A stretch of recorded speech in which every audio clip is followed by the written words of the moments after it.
People R very dangerous. ते काहीही करू शकतात. 3 मिनिटात 100 लोकांना धूळ चारण्याची ताकद आहे त्याच्यात. त्याचा मेंदू आणि शरीर बंदूकच्या गोळीपेक्षा जास्त वेगाने काम करतं.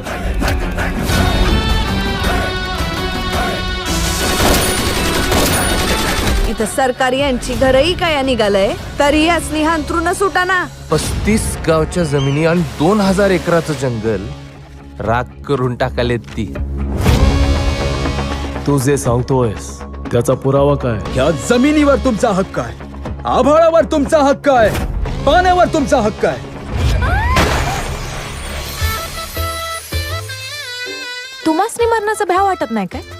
ज्याच्या डोळ्यात स्वप्न, आशा, आकांक्षा असतात, आयुष्यावर प्रेम असते, त्यासनीच मरणाचं भय असतं. स्वप्न बघावं असं कोणच नाही का तुमच्या आयुष्यात?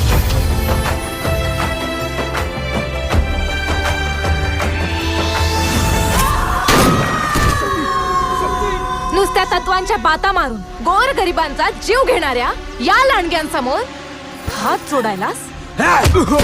अरे आजपर्यंत या अंगाला हात लावायची कोणी हिम्मत नाही केली. अंजानं केली त्यो जित्ता नाही राहिला. बाईच्या चारित्र्यावर कुणी घाला घातला की योग्य अयोग्य हा विषयच नसतो. तू हत्यार उचल, ताकद आम्ही बनव.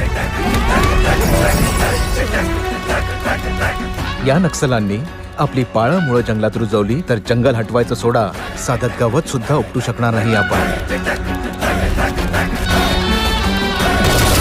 वाघ मरून पडलाय असं समजून आहेत ती, पण ह्यो जखमी वाघ संधीची वाट बघायला.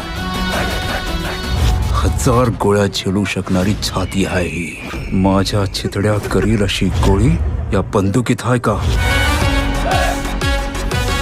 No advice, no sacrifice and no compromise.